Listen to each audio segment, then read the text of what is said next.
জাহিদুল ইসলামের কাছ থেকে শুনতে চাইবো আপনার বিশ্লেষণটা কেমন হবে, তাৎপর্যপূর্ণ কিনা। সাথে আরেকটা প্রশ্ন যোগ করে দেই, আপনার যেই দলটির ছাত্র সংগঠন, সেই দলটির আসলে ৭১ সালের ভূমিকা নিয়ে আসলে আপনার মনে কোনো প্রশ্ন তৈরি হয় কিনা একজন নতুন প্রজন্মের মানে ছাত্র নেতা হিসেবে। ধন্যবাদ আপনাকে।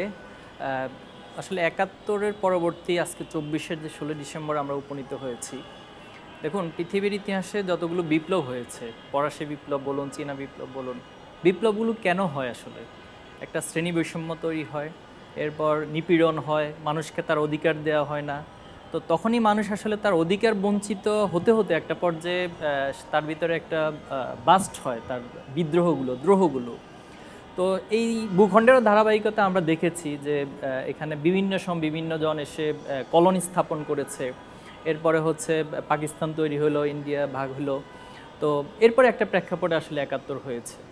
তো ৭১ যে সেন্স থেকে সবাই সেখানে অংশ নিয়েছিল, যেমন একটি সমৃদ্ধ বাংলাদেশ পাওয়ার কথা ছিল, কিন্তু সেটা তো আমরা পাই না এখনো পর্যন্ত। আজকে ৫৪ বছর আমরা অতিক্রান্ত করছি, কিন্তু আমরা স্বাধীনতার যে সুফলটা পাওয়ার কথা ছিল মানুষ পায় না। বারবার মানুষকে এখানে এক ধরনের ধোঁকা দেওয়া হয়েছে। তো এই জায়গা থেকে ২৪-এর যে আন্দোলনটা হয়েছে, আপনি দেখবেন এটা একটা অর্গানিক ওয়েতে হয়েছে।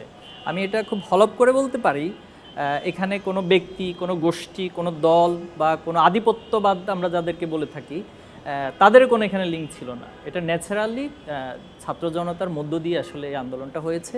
তা আমরা বিশ্বাস করছি যে ১৬ ডিসেম্বরে আমরা উপনীত হচ্ছি।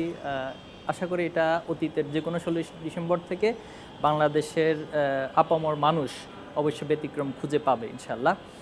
আর এই প্রজন্ম হিসেবে আপনি যদি ৭১ ইস্যুতে বলুন যে তখন আসলে আমার বাবারই জন্ম হয়নি।